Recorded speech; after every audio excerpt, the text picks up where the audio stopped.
अस्सलाम वालेकुम वरहमतुल्लाहि वबरकातुहू। आज बात करेंगे कि आपका जो टेस्ट है वो आइल्स वाले या लैंग्वेज सेट वाले रिव्यू में क्यों ले लेते हैं। अक्सर स्टूडेंट ऐसे होते हैं जो हमारे पास आते हैं और वो कहते हैं हमारा टेस्ट जो है विद हेल्ड हो गया, और वो होते भी बड़ी जल्दी में। तो जिस बंदे का टेस्ट विद हेल्ड हो जाए तो वो समझ ले कि कम अज़ कम 1.5 से 2 महीने उसके ज़ाया हो जाएंगे।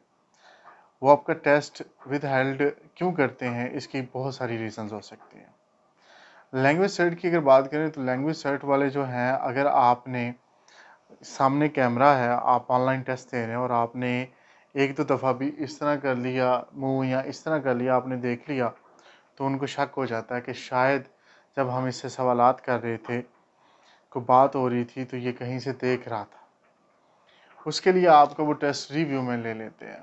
वो इतनी सी बात पे भी टेस्ट रिव्यू में चला जाता है।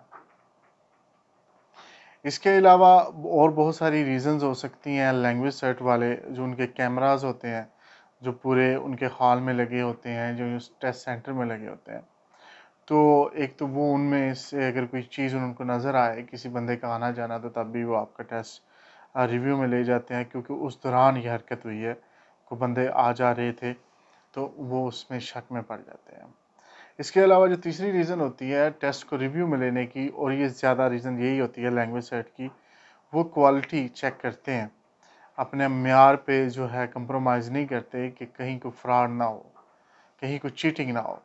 तो हर तकरीबन उनका होता है कि हर दूसरा तीसरा जो टेस्ट है उसको रिव्यू में ले लें, कहीं किसी बंदे ने कोई 2 नंबरी तो नहीं की। लैंग्वेज सेट के तो ये मामला है। अब बाकी बात आ गई आइल्स की।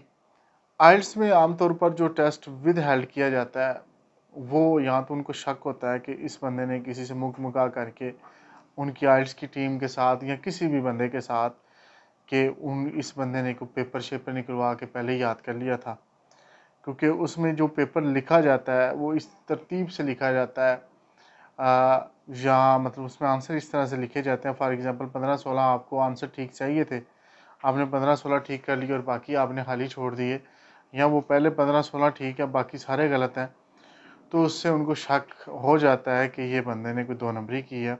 उसके लिए फिर वो रिकॉर्डिंग चेक करते हैं, अपने जो कैमरास होते हैं उनको देखते हैं कि बंदे ने टेस्ट कैसे किया है, ये किसी और ने करवाया, इसने खुद किया, ये कैसे कर रहा था, और भी उनके जो ज़राए हैं वो इस्तेमाल करते हैं। दूसरी जो बात है इसमें आपका चेक करते हैं आइल्स में विद हेल्प जो टेस्ट करते हैं, उसमें आपके जो पेपर्स हैं, आपने मतलब 4 जो मॉड्यूल हैं वो मैच ही नहीं हो रहे। आपके जो बैंड्स हैं, आपने एक में 8 बैंड्स ले रहे हैं, किसी में 4 ले रहे हैं, ठीक है।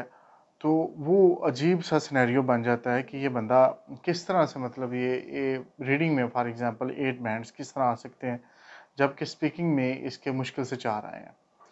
और बाकी जो राइटिंग में है उससे भी पता चलता है कि इस बंदे की इंग्लिश अच्छी नहीं है, तो इस वजह से वो विद हेल्ड कर लेते हैं। और जो आखिरी चीज़ है उसमें ये होता है कि आपने 2-3 दफ़ा पहले टेस्ट दिया, आप फेल हो गए, या किसी मॉड्यूल में आपके बैंड्स अच्छे नहीं आ रहे, आप इस दफ़ा टेस्ट दे रहे हैं, तो आप एकदम से आपने बैंड्स उसमें जंप कर दिया। फॉर एग्जांपल आपके रीडिंग में आ रहे थे 3.5 बैंड, 3.5 बैंड्स आपके आ रहे थे, और आपको उसी में मसला आ रहा था। किसी तरह से आपने रीडिंग का अगली दफ़ा इतना अच्छा पेपर दे दिया कि उसमें 7 बैंड 8 बैंड आपने ले लिए। तो यहाँ से भी उनको शक हो जाता है कि इस बंदे को मसला आ रहा था, इसने शायद कोई ना कोई गड़बड़ की है, जिसकी वजह से एकदम से इसने जंप लिया। तो इस वजह से भी विद हेल्ड कर लिया जाता है। अब जब अब मसला ये है कि अब विद हेल्ड हो जाए तो आपका टाइम 1.5 महीना से 2 महीने ज़ाया हो जाता है, तो इसका किया क्या जाए? इसका बेहतरीन हल ये होता है कि आपने, अगर आपको जल्दी है तो उसके लिए आपने कोई ना कोई उनको प्रूफ देना है कि मेरा जो केस है जल्दी निपटाया जाए। आपका जो वीज़ा है वो एक्सपायर होने वाला है, या कोई चीज़ इस तरह की जो एक्सपायरी है या कुछ भी जिसकी वजह से आपके वीज़े में मसला आ सकता है, तो आप उनको मेल करें और भेजें कि जल्दी से जल्दी इसको ख़त्म किया जाए। तो इस सूरत में आप उस डिले से बच सकते हैं। बाकी ये बात रहेगी कि आपके साथ ऐसा कोई मामला कि जिससे ये विद हेल्ड ना हो, रिव्यू में टेस्ट ना जाए, तो ऐसा कुछ नहीं हो सकता। वो जब भी चाहेंगे, जिसका भी टेस्ट चाहेंगे, वो रिव्यू में ले लेंगे।